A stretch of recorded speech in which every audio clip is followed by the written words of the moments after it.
Deseo darle las gracias a la Bolsa de Comercio y en especial a su presidente, Adelmo Gavi, por invitarme y por tremendas palabras.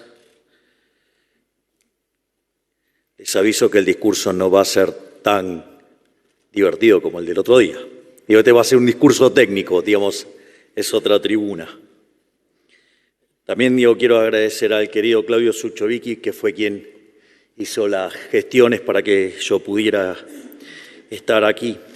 Así es que para mí es un placer enorme estar dando esta charla. La charla lleva por nombre Dinero, Precios y Tipo de Cambio, pero también se podría llamar emisión, inflación y devaluación. La charla está separada en dos partes. Hay una introducción teórica que creo que vale la pena hacer a la luz de la paupérrima calidad del debate doméstico, donde me sorprende a diario las carencias y falencias de nuestros profesionales en economía, lo cual hace que uno tenga que estar lidiando en algunos casos con la ignorancia y en otros casos o con egos exagerados que no pueden aceptar que se equivocan. En ese sentido, la introducción teórica va a ser de mucha utilidad para entender lo que viene en la parte 2, qué es lo que estamos haciendo, es decir, saber por qué estamos haciendo lo que estamos haciendo. En el fondo, lo que va a terminar siendo esto es demostrar que el ministro Luis Caputo es el mejor ministro de Economía de toda la historia argentina.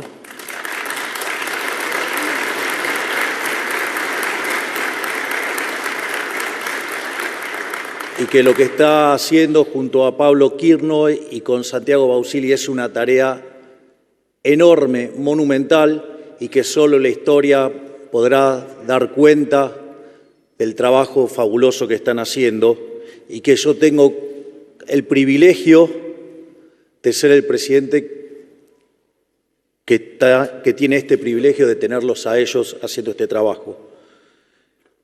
Por ende, hoy me vuelvo a poner el traje de economista también y voy a tratar de dar mi explicación de lo que está pasando y cómo vamos a terminar saliendo. Así es que no va a ser atractivo como el discurso de Tucumán. Lo primero que hay que comprender es la forma en la cual nosotros los economistas construimos la teoría económica, porque es con lo que después tenemos que, como caja de herramientas para aplicar y para tomar las decisiones que tomamos. Entonces, lo primero que hay que comprender cuál es la lógica, de lo que se llama equilibrio general. El equilibrio general es el mismo campo de aplicación que la macroeconomía, pero con microfundamentos. De hecho, hoy toda la macro moderna casi que se limpió totalmente de toda esa tierra, barro y pestes que implicó el keynesianismo.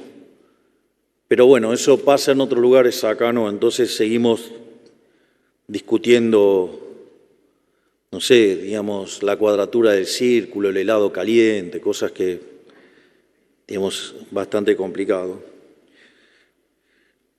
Cuando uno se plantea la cuestión del equilibrio general, básicamente uno se hace tres preguntas, es decir, si el equilibrio existe, si es único y si es estable.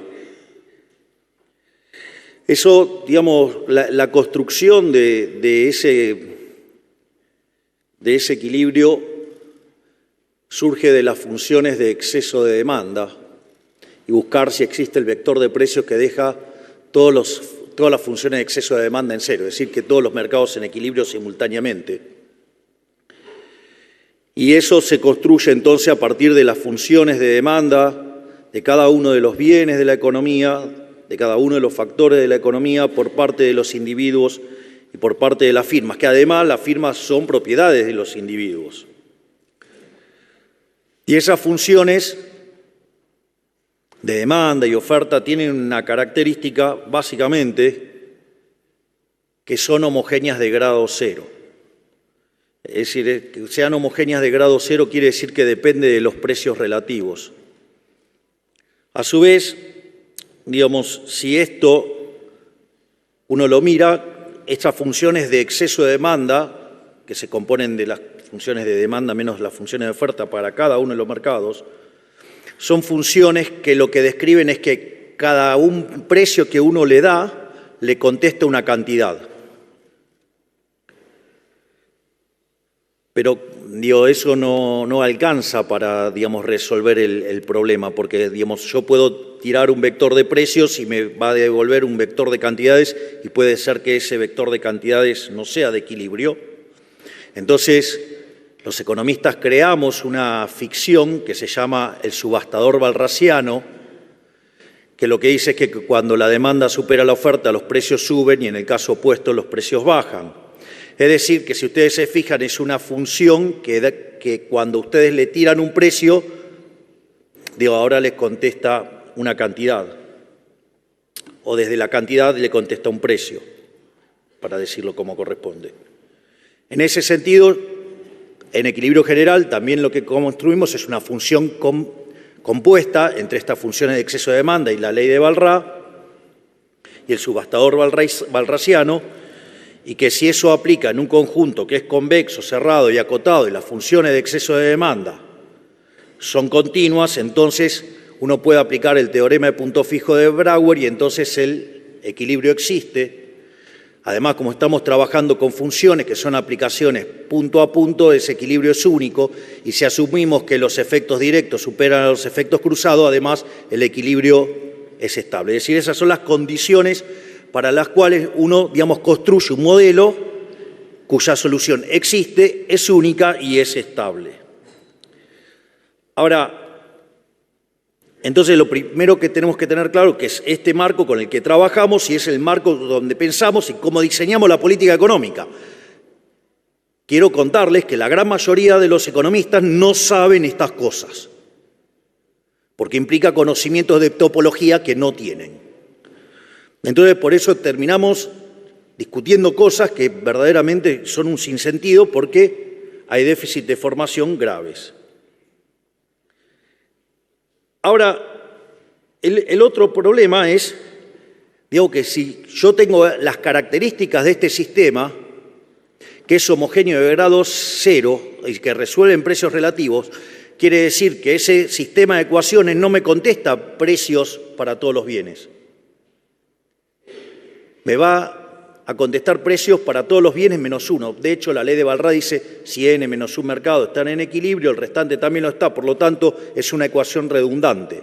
Por lo tanto, no voy a poder resolver en n precios, sino voy a poder resolver en n menos un precios. Entonces, ahí es donde aparece la cuestión de lo que se denomina el numerario. Y el numerario es un bien que oficia como dinero y que básicamente es en el cual ustedes determinan el resto de los precios, de modo tal que el sistema le puedan encontrar una solución. Y en el fondo lo que está atrás de eso también son las características de lo que sería una economía de trueque. Ahora, el problema de la economía del trueque son dos, básicamente. Uno es lo que se llama el problema de la doble coincidencia. Es decir, yo, por ejemplo, le quiero vender algo a alguien, pero tengo que conseguir que justamente otra persona quiera comprar lo que yo tengo y él, además, tenga lo que yo necesito. Lo cual, en una sociedad grande, es un problema bastante complejo. Y aun cuando la tecnología me pudiera resolver esa situación, también tengo otro problema, que es, la indivisibilidad, porque puede ser que yo sí quiera comprar pan, Puede que el panadero quiera charlas de economía, pero el problema es que cuántos kilos de pan me va a dar. Digo, no necesito y no quiero tampoco tantos kilos de pan.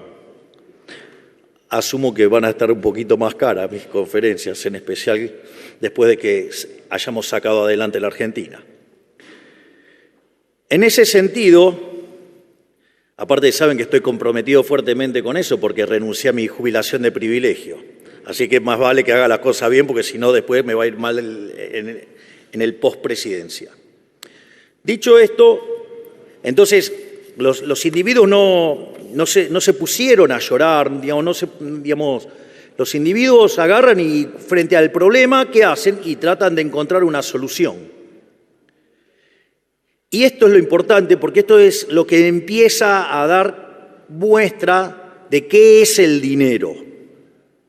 Y eso es lo que nos va a permitir entender la lógica de cómo terminar con la inflación, la lógica del programa que estamos haciendo, que es entender cuál es la naturaleza del dinero. En este sentido, el dinero viene a resolver estos dos problemas.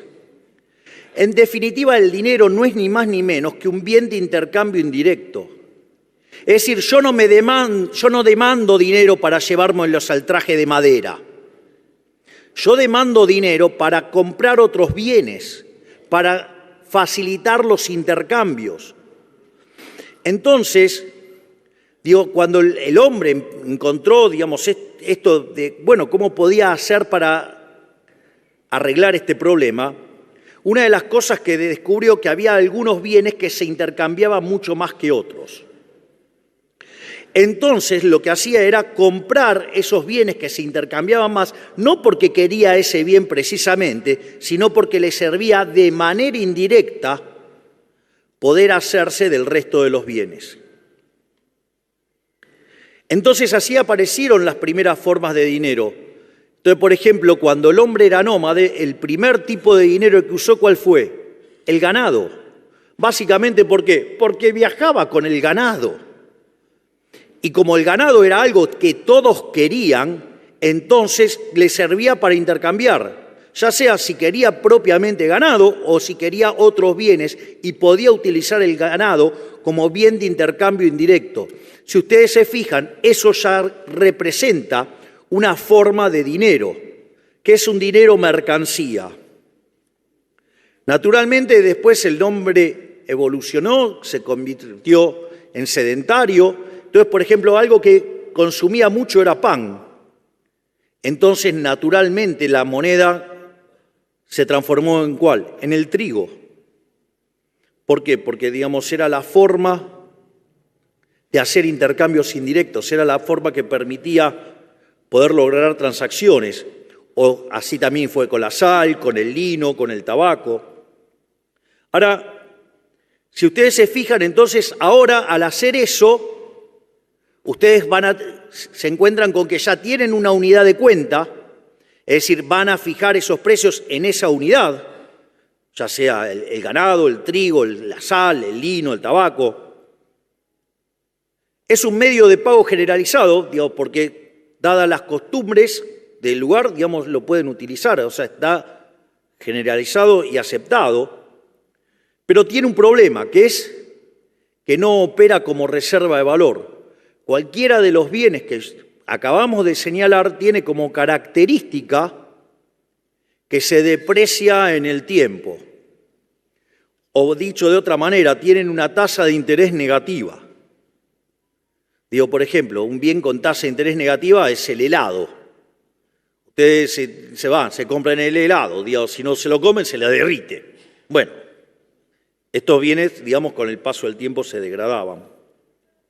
A partir de eso es que entonces aparecen las monedas metálicas, donde el oro se usaba para las transacciones grandes, la plata se utilizaba para las transacciones más chicas, y el bronce aparece porque había estado que quería gastar más dinero del que tenían. Ahora, ¿cuál es el problema con este tipo de monedas? Aparece un problema que es el problema de la portabilidad.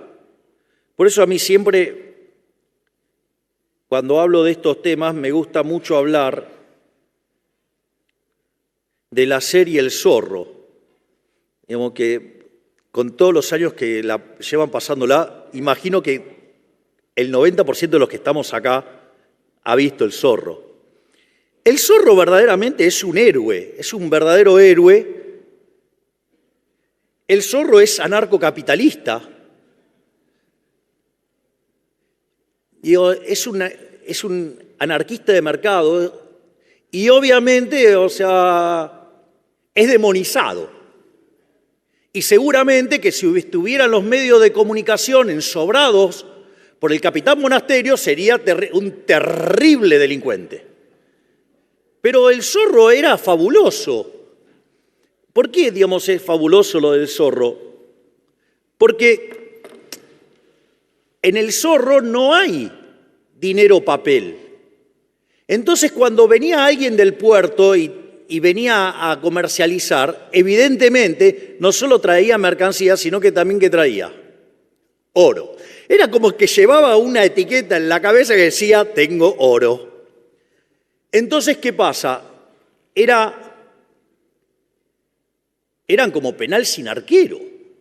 Digo, ¿por qué? Porque, digamos, para los delincuentes eso era fácil, o sea, sabían que ahí había oro. Entonces, es interesante porque el Zorro que hacía combatía a esos delincuentes. ¿Y por qué también es interesante que combatía a esos delincuentes? Porque si los delincuentes hubieran sido exitosos, el comercio de la ciudad hubiera caído. Y si hubiera caído el comercio, la calidad de vida, o sea, les hubiera empeorado fenomenalmente. O sea, con lo cual el Zorro defendía no solo la propiedad privada, sino que además defendía el bienestar de los que vivían en la ciudad porque básicamente los cuidaba.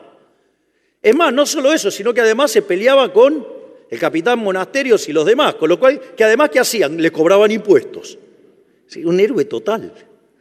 Es decir, personaje fabuloso. Ahora, para evitar este problema, digo que este no es un problema nuevo y que pasaba antes de que se creara el dinero papel, entonces dijeron, bueno, vamos a arreglar esto. ¿Y qué hicieron? Había instituciones donde ustedes depositaban el oro o la plata y a cambio le daban un papel. Y entonces ustedes intercambiaban esos papeles y, digamos, y así hacían transacciones. Hasta ahí la historia es bastante linda hasta que hubo algún par de revueltas, que algunos emitieron más papelitos que lo que les correspondía. En un proceso de mercado los hubieran linchado y se acababa el problema. Pero cuando apareció el linchamiento, apareció el Estado, alguna de las formas que haya tenido cuando apareció todo esto, y ¿qué hizo? Se apropió de eso, y entonces, en el fondo, se apropió de la maquinita de imprimir billetes, y como perdía valor, entonces, ¿qué hizo? Impuso el curso forzoso.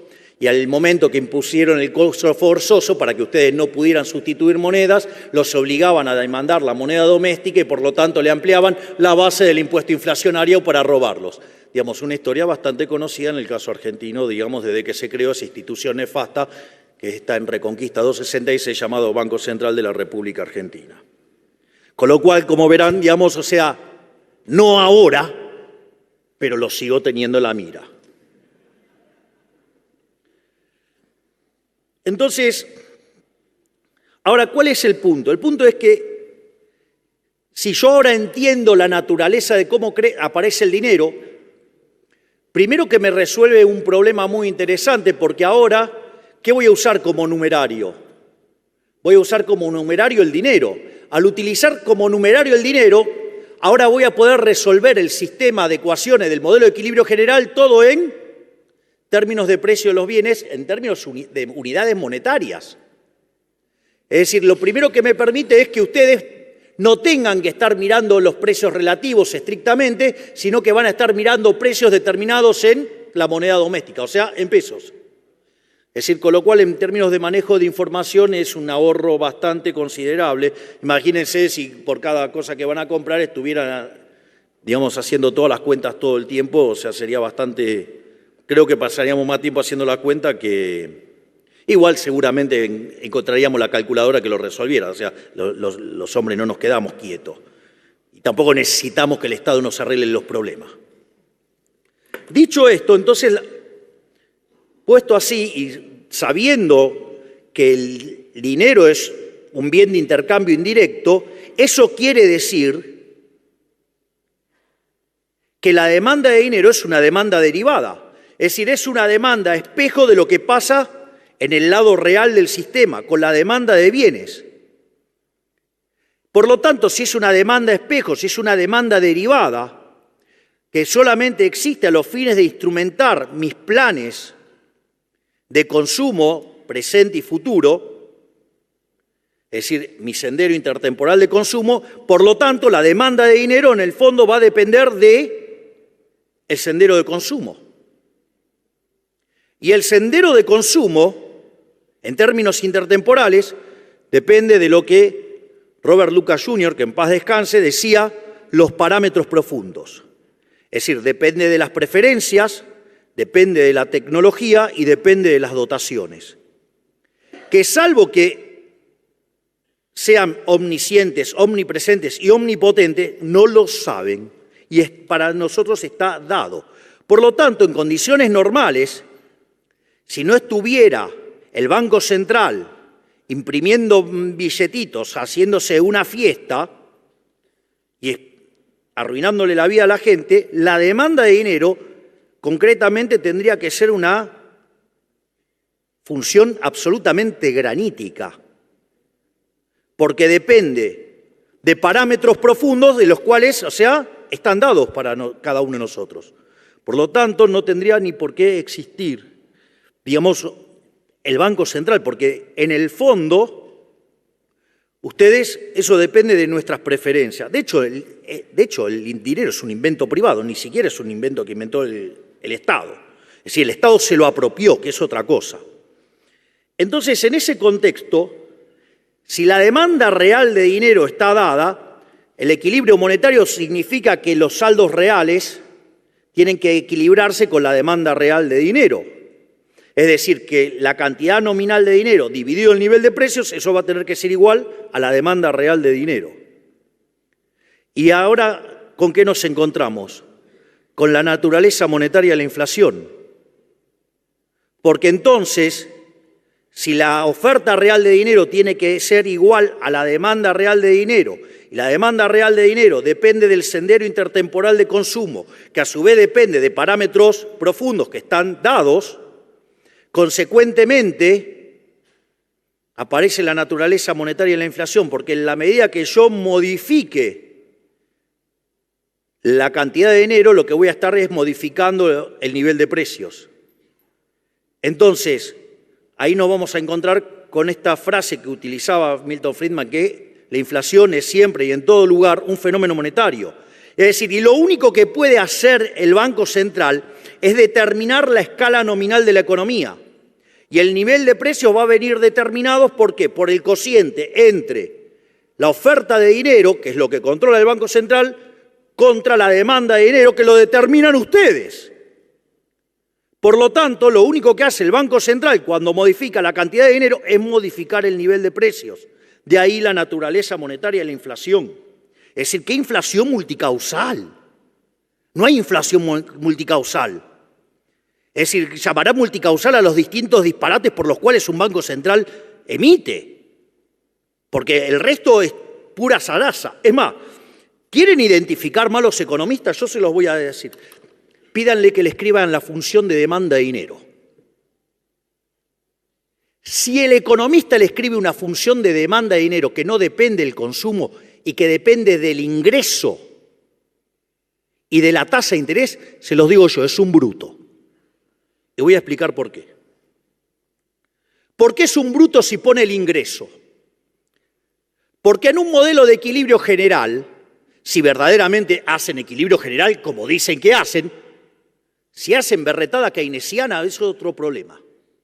Digo, ahí ustedes pueden, digamos, lo llaman a Copperfield y que les escriba todas las funciones que quiera. No saben lo creativo que puedo hacer para ponerle funciones, si quieren. Le hago funciones de lo que se le dé la gana. Pero en un sistema de equilibrio general, sus ingresos vienen determinados por el valor de sus dotaciones que ustedes venden en el mercado, ejemplo, el ocio que entregan en el mercado, o Y a eso le tendrían que sumar, ¿qué cosa? La participación que ustedes tienen en los beneficios. Poner el ingreso en la función de demanda de dinero es una de las tantas brutalidades que hizo Keynes, que Keynes no era economista, que solamente tomó un curso de economía con Marshall, que era el campeón del equilibrio parcial. Entonces ustedes cuando construyen una función de demanda, de equilibrio parcial, pueden poner el ingreso. Pero ustedes no pueden hacer eso en equilibrio general porque el ingreso está determinado como parte del sistema. Por lo tanto, no pueden hacer eso. ¿Y para qué lo hizo? Lo hizo para poder derivar el multiplicador. Y el multiplicador no es ni más ni menos que la violación de la restricción de presupuesto. Por eso es divertido, digamos, o sea, cuando ustedes tienen un keynesiano, ¿qué va a querer? Y hacer déficit fiscal. Si es magia. Claro, viola la restricción de presupuesto. Entonces, ahí, digamos, ya saben que si les puso el ingreso, la cosa no va. Y la otra cosa que también es otra burrada es poner la tasa de interés. Porque la tasa de interés es el precio relativo de los bienes presentes respecto a los bienes futuros. O sea, ¿por qué, digamos, el ahorro aumenta cuando sube la tasa de interés? Y porque los bienes presentes se hacen más caros respecto a los bienes futuros, entonces, ¿qué hacen? Consumen menos hoy para consumir más mañana. Pero eso es un mecanismo indirecto. ¿Y por qué, digamos, aumenta la inversión cuando cae la tasa de interés? Porque los bienes futuros son más caros que los bienes presentes. Entonces ustedes tienen incentivo de pasar la producción del presente al futuro. Y ahí determinan entre ahorro e inversión, digamos, la tasa de interés vixeliana, la tasa de interés natural. Pero en realidad son los precios relativos de los bienes presentes respecto a los futuros. Además, digamos, va a estar en equilibrio intertemporalmente la economía cuando ese precio relativo en cada uno de los bienes presentes respecto al futuro sean todos iguales. Y ahí ustedes van a conseguir el equilibrio. Si no, van a poder hacer arbitrajes, tantos presentes como intertemporales. Por lo tanto, digamos, o sea, cuando vean, digamos, economistas poniendo esas funciones, o sea, pregúntele si verdaderamente están haciendo equilibrio general, porque si le dice que sí, están mintiendo. O sea, y eso, digamos, está mal en muchos libros de texto también. Entonces, cuando ustedes toman las funciones de equilibrio general, solamente dependen de los precios. ¿Por qué? Porque contempla los precios presentes y los precios futuros. Dicho esto, digo, no estoy aspirando a ser Roberto Carlos entre mis pares, pero bueno, tengo más de 15 millones de argentinos que me acompañaron. Dicho esto,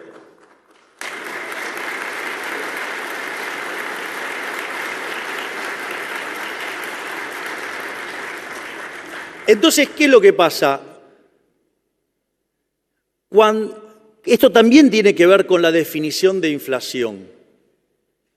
¿Sí? Porque ustedes pueden usar la definición que más adoptaron los economistas después de la aparición de Keynes, que es la suba generalizada de precios. Bueno, si ustedes lo piensan en esos términos, no va a faltar el cavernícola que quiera arreglar el problema, ¿cómo? Controlando precios. Hay un pequeño detalle que viola el derecho de propiedad y que eso, digamos, hace que entonces la oferta se retire y consecuentemente le genere la escasez. Pero, digamos, o sea, pero la gran mayoría de los economistas, ustedes le preguntan qué es el mercado y empiezan a tratar de describirle un dibujito y no saben que atrás de ese dibujito hay derechos de propiedad, hay un montón de cosas. Pero al margen de eso, entonces cuando ustedes generan un exceso de oferta, ya sea o porque sube la oferta o porque cae la demanda o pasan las dos cosas a la vez, lo que va a ocurrir es que el poder adquisitivo del dinero cae. Es decir, que todos los precios expresados en unidades monetarias suben. De hecho, salvo que ustedes estén haciendo desastres con la tasa de inflación y terminen pulverizando la demanda de dinero, ustedes lo que van a tener es que cuando suban la oferta de dinero, digo, eso va a llevar a una pérdida de poder adquisitivo del dinero y todos los precios expresados en unidades monetarias van a subir. Por eso, digamos, era sabia la Carta Orgánica original del Banco Central que decía, es misión fundamental del Banco Central preservar el valor de la moneda. No le salió, ¿no? Porque sacarle 13 ceros a la moneda, le podríamos sacar 3 más, claramente no le salió. Lo bueno es que sepamos que nunca le va a salir bien. Pero más allá de eso, ahí también aparece otra chantada de los economistas que se llama el pass-through, el paso de la devaluación a precios. Es una tontería del tamaño de una casa. ¿Por qué es una tontería?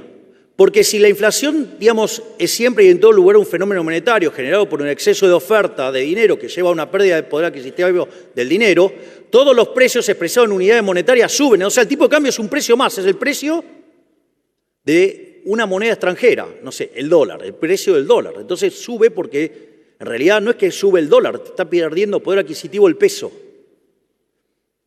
Y no es que hay, digamos, pass-through, digamos, en realidad, digamos, si en lugar de estudiar, digamos, o sea, solo post-Keynes, estudiaran un poco antes, van a descubrir que hay algo que se llama efecto Hume-Cantillon, que tiene que ver con la forma en la cual se van moviendo los precios. Entonces, si yo genero el exceso de oferta de dinero, digamos, va a perder poder adquisitivo el dinero. Ahora, ¿qué pasa? Como el dólar es un activo financiero, sube primero. Después de que sube el dólar, entonces van a subir los transables, después de los transables van a subir los mayoristas, después de los mayoristas los minoristas, y último en la cola, ¿quiénes vienen? Los asalariados. Por eso, digamos, cuando usted genera un proceso de devaluación, como eso va a llevar que en dinámica los salarios queden en la cola, digamos, la caída en el salario real va a derivar en que le aumente la cantidad de pobres e indigentes. Digamos, ¿qué pass-through? Se llama efecto Hume-Cantillon. O sea, pero de vuelta. Como no tienen modelos de equilibrio de verdad, inventan estos atajos metodológicos que son falsos y que son nada más que un abuso de la matemática. Entonces, ahora ya empezamos a acercarnos más a lo que, digamos, ya llegamos a lo que es la teoría monetaria de la inflación. Bueno, digamos, la extensión a economías abiertas es muy fácil, es muy extrapolable, porque en realidad, si yo tengo una economía abierta, yo voy a tener una relación entre los bienes internacionales y los bienes locales. Es decir, yo sé que por la ley del precio único o paridad del poder de compra, que es la versión, si ustedes quieren, de equilibrio general de la ley del precio único, sé que el precio doméstico es igual al tipo de cambio multiplicado por el nivel de precios internacional. Y es más, si soy una economía pequeña, encima de los precios internacionales están dados. Quiere decir que entonces el tipo de cambio va a venir determinado por el cociente de los precios locales dividido los precios internacionales.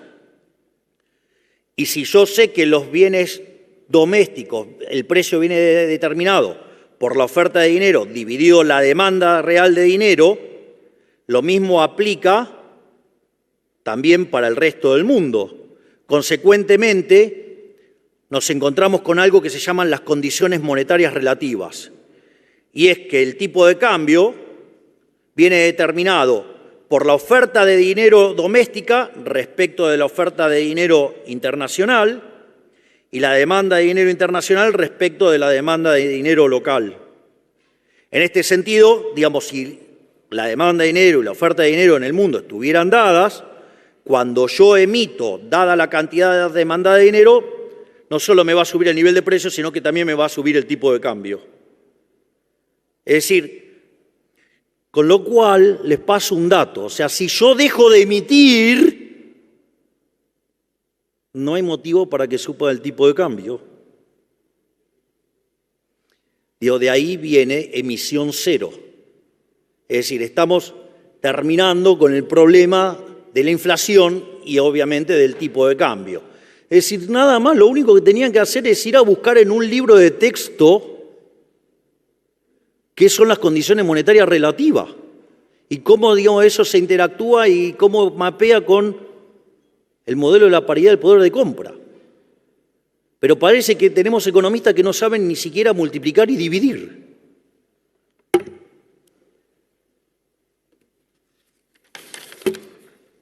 Entonces, ahora, ¿qué nos encontramos? Nos encontramos con la política monetaria.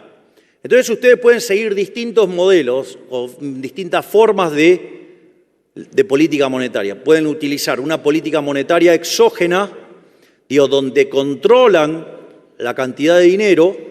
Entonces, cuando ustedes determinan la cantidad de dinero, ¿qué van a estar determinando? Van a estar determinando la tasa de inflación. Van a determinar en rigor el nivel de precios y, por ende, la tasa a la cual varía la cantidad de dinero va a determinar la tasa de inflación. Ahora, ustedes podrían utilizar otros mecanismos. O sea, por ejemplo, se podría utilizar el tipo de cambio. Es decir, ahora, cuando ustedes fijan el tipo de cambio, la cantidad de dinero queda determinada de manera endógena. Fíjense que en la expresión que señalé antes, ¿sí?, el tipo de cambio surgía del cociente de los precios locales, en términos de los precios internacionales. Ahora, si yo fijé el tipo de cambio y los precios internacionales están dados, entonces lo que se me tiene que acomodar, ¿qué es? El nivel de precios. Y el nivel de precios viene determinado por el cociente entre la oferta de dinero y la demanda de dinero. Y dijimos que la demanda de dinero estaba dada, porque de hecho ustedes demandan dinero en función de su patrón de consumo, que depende de los parámetros profundos de la economía. Por lo tanto, la oferta de dinero, ¿qué va a pasar? ¿Se va a ajustar a qué? Se va a ajustar a la demanda de dinero tal que se genere ese nivel de precios que es consistente con la PPP. Y así es como funciona, por eso el dinero es endógeno. Ustedes lo que van a tener es que, según cómo se vaya moviendo la demanda de dinero, digamos, el Banco Central, por ejemplo, en la convertibilidad, cuando aumentaba la demanda de dinero, lo que hacía era, digamos, ¿qué hacían? Agarraban los dólares y se los vendían al Banco Central. Y ahí emitía el Banco Central. Entonces se expandía la cantidad de dinero. Y cuando ustedes no querían dinero, digamos, iban y le vendían los pesos al Banco Central, se llevaban los dólares y caía la cantidad de dinero. ¿Es la única forma de hacer la política monetaria endógena? No. Podrían agarrar y pensar en términos de controles de precios y fijar los precios. Ahora, si ustedes van a fijar los precios y el precio internacional está dado, el tipo de cambio ya les quedó determinado. No se empeñen en querer fijar el tipo de cambio y fijar los precios porque, salvo que de vuelta, sean tan fatalmente arrogantes que creen que pueden determinar todos los precios de la economía, para lo cual habría que ser omniscientes, omnipresentes y omnipotentes, o sea, deberían ser el creador. Hay algunos economistas que tienen un ego que creen que pueden, pero les diría que no pueden. Digamos, Hayek les demostraría claramente que eso no se puede hacer. Ahora, la otra es fijar la política monetaria mirando los salarios. Y si ustedes los miran los salarios, ustedes podrían ahí construir un bicho monstruoso donde los precios son un markup sobre los costos, siendo el costo el salario, y ahí hasta más pueden derivar el modelo de puja distributiva. Ahora, lo otro que hay que decir es que el modelo de puja distributiva es, digamos, si todo lo que dije antes los economistas es de brutos, bueno, esto es muchísimo más bruto. Es decir, hablar de la puja distributiva es casi como la exaltación suprema de ser un bruto. Porque decir que el precio es un markup sobre los costos implica que no se enteraron que apareció un hombre en 1871 llamado Menger y creó la teoría subjetiva del valor. Es decir, ustedes estarían ahí determinando los precios por los costos. Es decir, al menos Guillermo Moreno cuando lo dice, por lo menos lo dice en la cara. No tiene pretensión de mostrarse como un iluminado. Lo complicado es gente que se puede hacer, digamos, o sea, denominar razonable como economista en términos de teoría de valor y después utiliza, digamos, los costos para determinar los precios. Eso es bastante más complicado. Dicho todo esto, entonces ahora estamos en condiciones de ver qué fue lo que pasó en Argentina. Digamos, y por qué, digamos, mi respeto y admiración por Toto Caputo y todo su equipo, obviamente.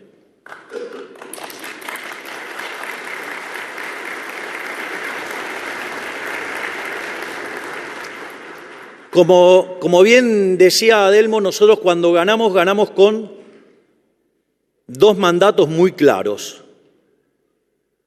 El tercero apareció luego. Pero el primer mandato era terminar con la inflación. Es decir, terminar con la inflación. El otro mandato era terminar con la inseguridad. Y vaya que la ministra, la doctora Patricia Bullrich, está haciendo un trabajo enorme, monumental, sublime, porque está poniendo a los delincuentes en la cárcel.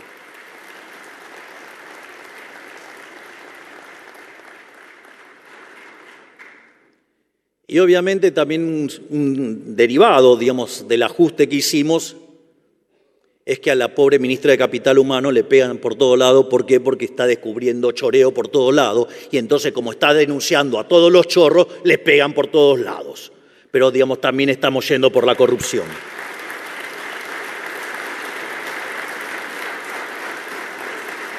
Ahora, volviendo al tema de la inflación,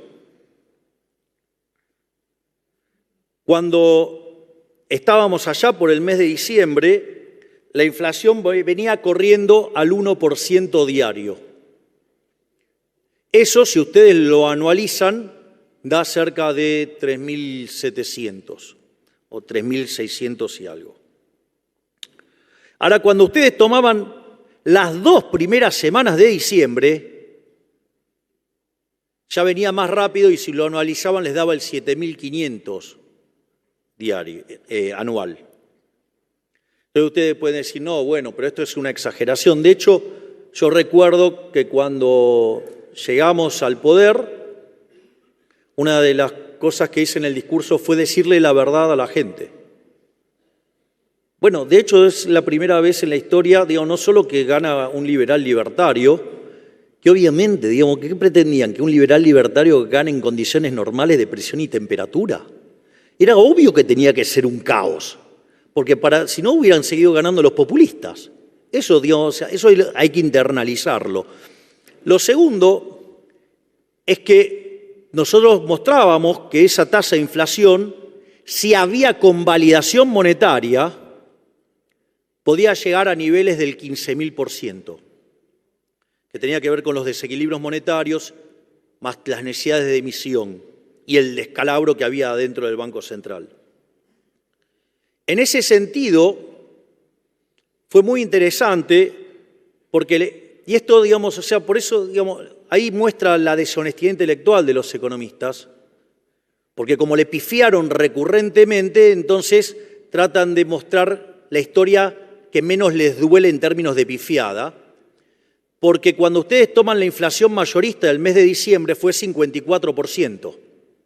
Si eso nosotros hubiéramos convalidado monetariamente, es decir, no hubiéramos hecho el ajuste fiscal, y ahora voy a explicar cada una de las cosas que hicimos, ¿qué es lo que hubiera ocurrido? Hubiera habido convalidación monetaria y la inflación efectivamente hubiera sido del 17.000%. Y con el último dato de inflación mayorista, que estuvo en 3,5, eso es una inflación del 50%. Es decir, el gigante que está aquí delante llevó la tasa de inflación del 17.000 al 50%. Miren si no es un gigante.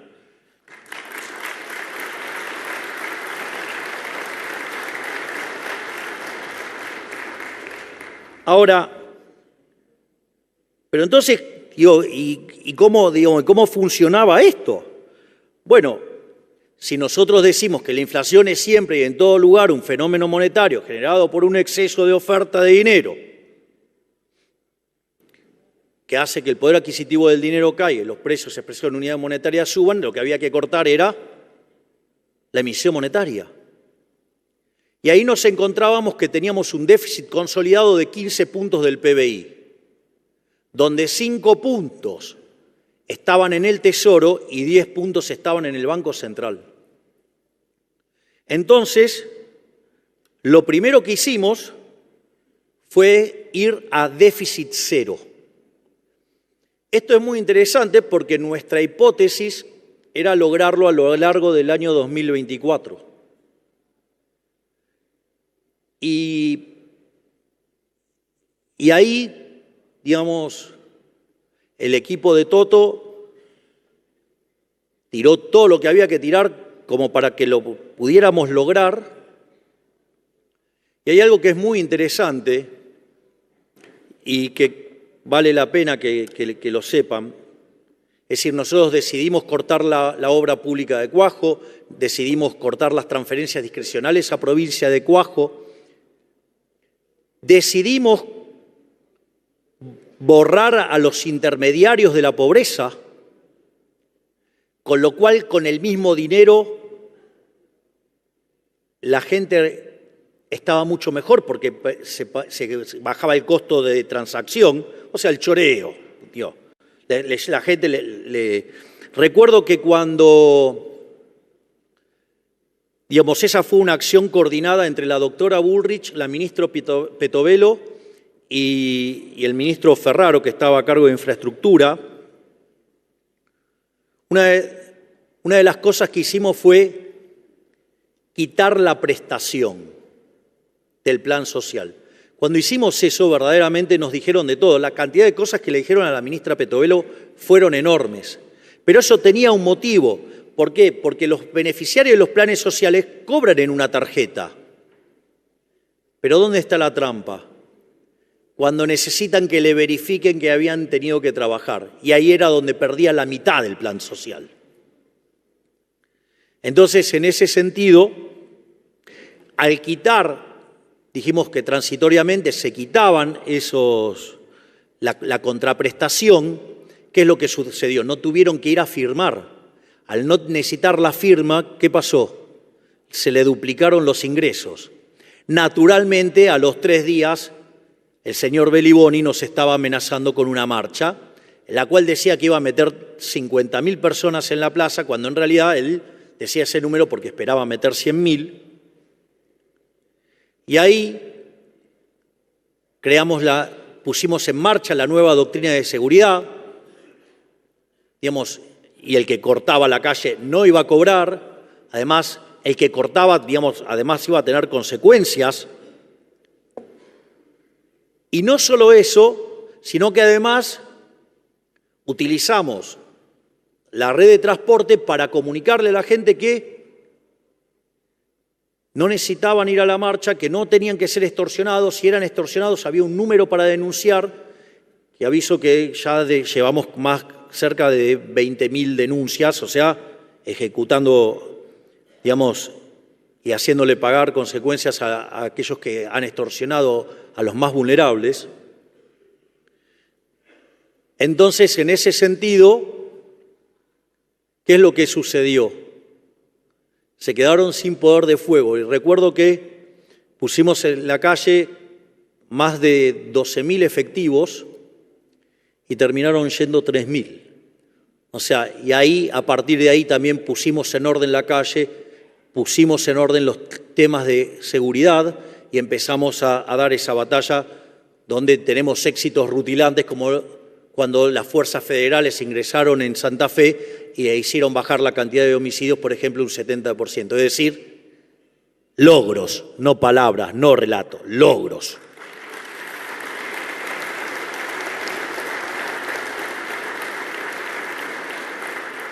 Y ni que hablar todos estos estafadores que están ahora paseando por la justicia y que van a pagar las consecuencias de haberle robado el pan a los más vulnerables.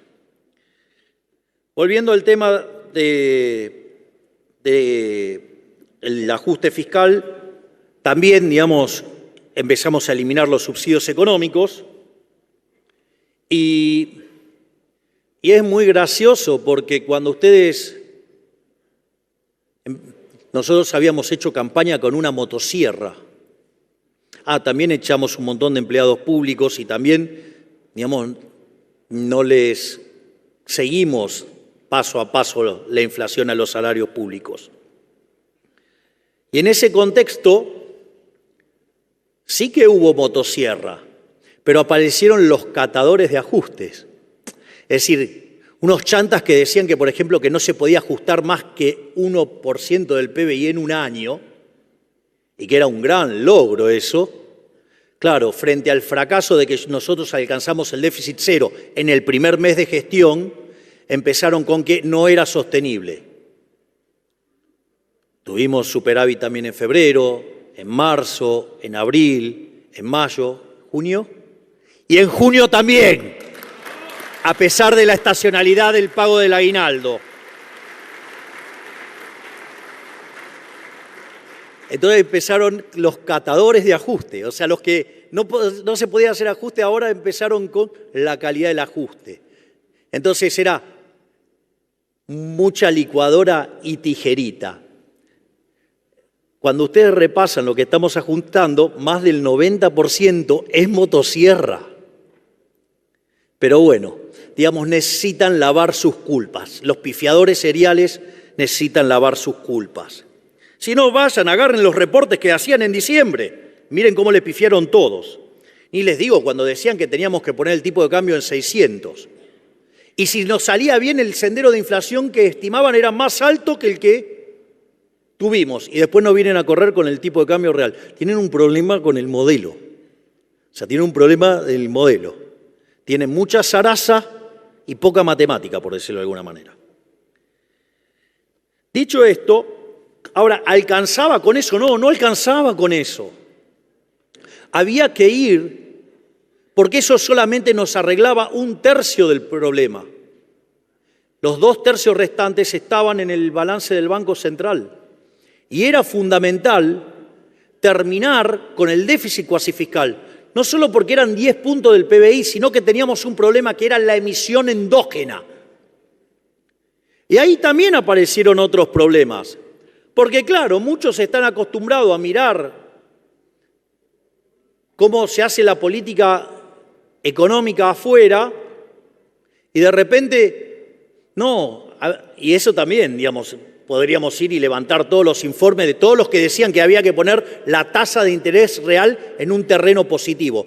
Ahora, si ustedes ponían la tasa de interés real en un terreno positivo, hoy estaríamos hablando que tenemos 10 veces los pasivos monetarios respecto a la base y estaríamos hablando del carry trade de cuando está ya la hiper. Es decir, con las visiones de esos genios. En lugar de hacer eso, pensamos más en términos de mercado y no en términos siomes de qué es la tasa de interés como problema monetario. Miren, digamos, la tasa de interés no es una cuestión monetaria. La tasa de interés existe porque existe el tiempo, tiene que ver con la sustitución intertemporal. Entonces lo que había que hacer era arbitrar contra la moneda que el argentino, digamos, sale del peso, que era en dólares. Cuando ustedes hacen ese arbitraje, sí, claro, en términos reales la tasa daba negativa y al ser negativa nos permitió ir bajando ¿qué? Nos permitió ir bajando el peso de los pasivos remunerados, nos permitió ir bajando el déficit cuasi fiscal. Y al mismo tiempo, digo, porque sigue habiendo chantas que dicen, no, Argentina es insolvente. Miren, ustedes para determinar si un país es solvente o no, tienen que mirar si la relación deuda-producto es no creciente. Eso, digamos, se resuelve matemáticamente con una fórmula que se llama progresión geométrica convergente. Ahora, si ustedes tienen déficit cero, la deuda no crece, por ende, ustedes están en un sendero no creciente. Consecuentemente, el déficit cero es la manera más brutal de todas de asegurar la condición de solvencia intertemporal. Por eso es que el riesgo país pasó del 2.900 y llegó a tocar en algún momento 1.100 y algo, hasta que el Congreso empezó a hacer de las suyas con los degenerados fiscales, queriendo gastar como locos, y bueno, el mercado nos pasó la factura. Y como, digamos, todavía tenemos control de capitales, si ustedes compran dólares de manera indirecta, no de manera directa, al pegarle por la vía de la solvencia al precio de los bonos, está subiendo el dólar. Y sí, claro, mientras que los degenerados fiscales quieran hacer de las de ellos, y sí, lo van a ver en el precio de los bonos y obviamente lo van a ver en el dólar. Ahora, yo les voy a decir algo. Si los degenerados fiscales quieren pasar leyes que vayan contra el equilibrio presupuestario, ¿saben qué? Las voy a vetar todas. No voy a entregar el resultado fiscal.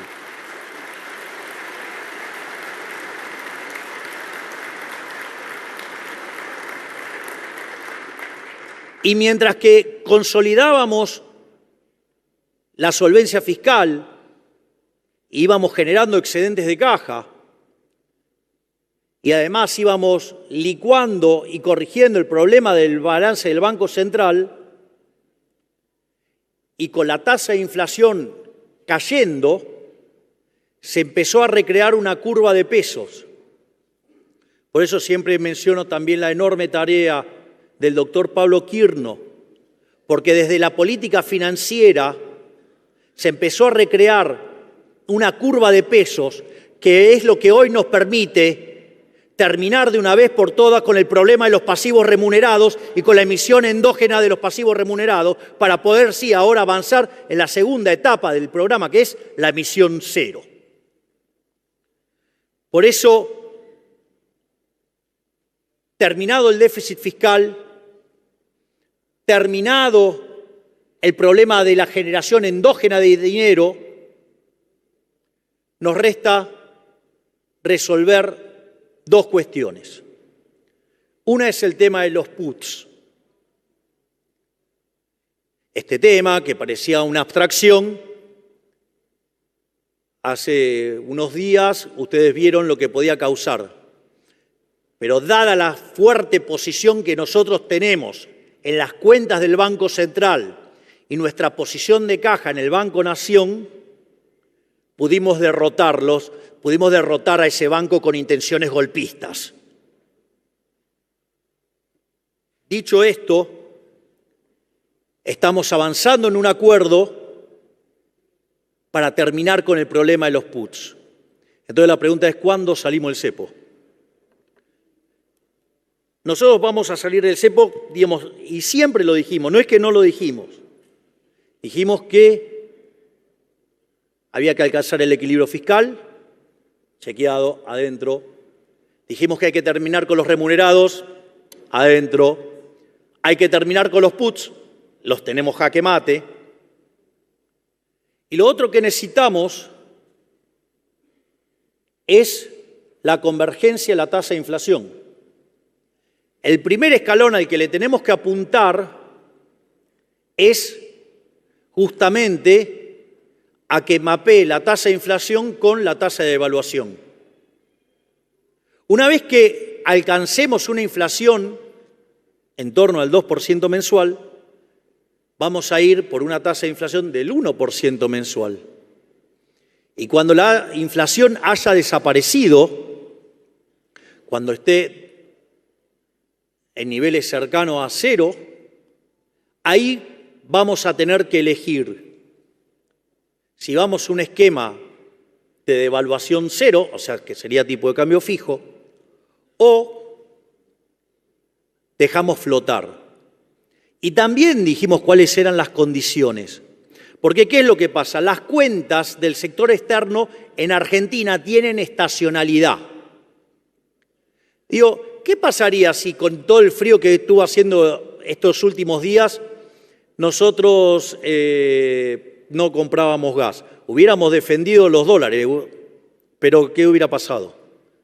Digo, la hubieran pasado bastante mal en términos de frío. Si no, se los puedo explicar yo lo que fue para mí el otro día en Tucumán, que para poder usar la banda presidencial estaba de trajecito y sin ropa térmica. Tenía los dedos duros. Pero al margen de eso, las cuentas del sector externo, como uno tiene un sistema de crawling peg, digamos, en el fondo es como fijo de asaltos, implica que toda la variación viene por el lado de las cantidades y como en invierno tenemos que importar energía, entonces tenemos margen para perder más de 3.000 millones de dólares para que diga, bueno, vamos a ver qué pasa.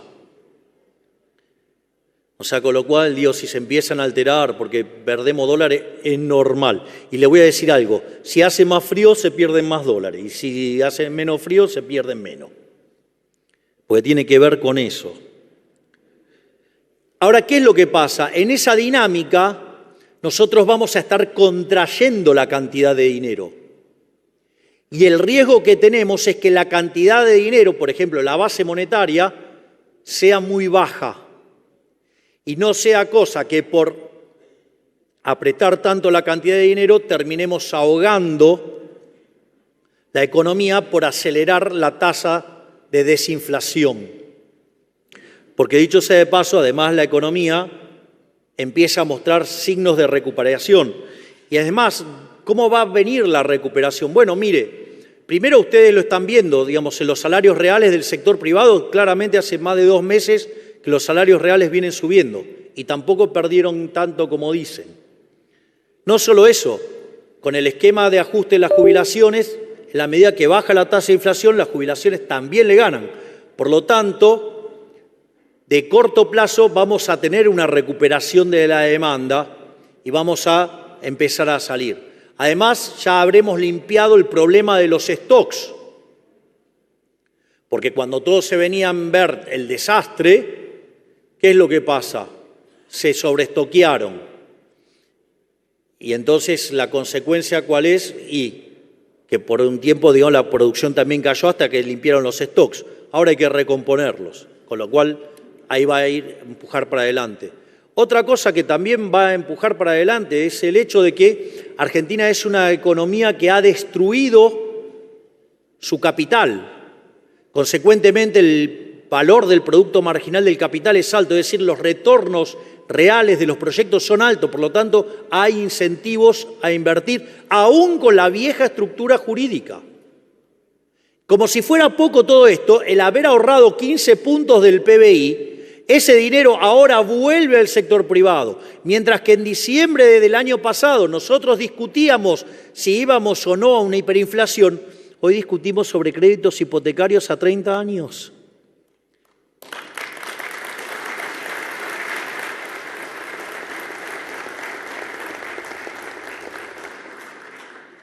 Entonces, como si todo esto fuera poco, también acá, digamos, hay también mucha deshonestidad. Logramos pasar la ley Bases con solamente el 15% de los diputados, con el 10% de los senadores, pasamos la reforma estructural más grande de la historia argentina, porque es 5 veces más grande que la reforma que hizo Menem. Y lo hicimos con la menor cantidad de legisladores en la historia. Gracias, Guillermo Francos.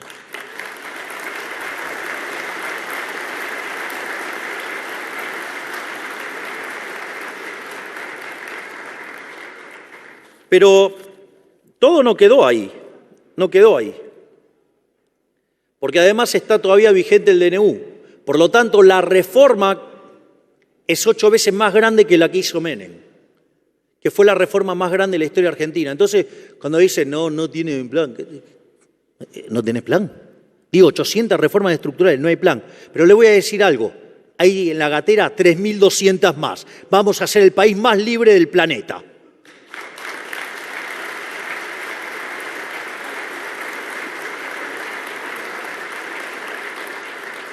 De hecho, con la reforma que hemos enviado, vamos a saltar 90 puestos en términos de libertad económica. Por lo tanto, digamos, vamos a empezar a parecernos a países como Alemania, unos vecinos que ahora están invadidos por la izquierda, de los alemanes, así que no tanto por ahí. Y en ese sentido, eso nos pone en un sendero de muchísimo crecimiento económico, pero de vuelta, nuestro objetivo es ser el país más libre del planeta Tierra. Y conforme, además, cuando terminemos el proceso de estabilización y abramos el cepo, eso además también va a repotenciar aún más el crecimiento económico porque va a permitir que venga inversión directa extranjera. Y toda esa situación en la cual se va a generar crecimiento económico, ahí hay que tomar decisiones. ¿Por qué? Porque cuando la economía empieza a crecer en serio, ya sea porque tiene bajo el stock de capital per cápita, ya sea porque tiene bajo los salarios, porque, digamos, lo que ustedes quieran, porque además estamos aportando 15 puntos de ahorro adicionales para fogonear el crecimiento, pero además tenemos las reformas estructurales y todo esto va a empezar a generar un crecimiento económico de largo plazo más grande. Es decir, vamos a entrar en un sendero de crecimiento más alto. ¿Y cuál es el punto central? Eso también va a generar que recursos fiscales.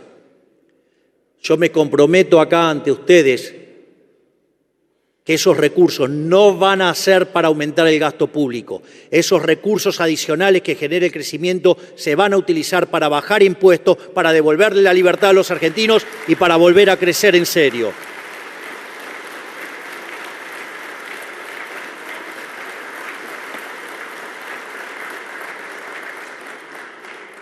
Por lo tanto, estamos volviendo a abrir el camino de la libertad, volviendo a abrazar las ideas de la libertad. Y si nos mantenemos en este camino y entendemos que esta vez el esfuerzo sí va a valer la pena, en 30 o 40 años vamos a ser nuevamente una de las máximas potencias mundiales, todo abrazado a las ideas de la libertad. Así es que muchísimas gracias y ¡viva la libertad, carajo!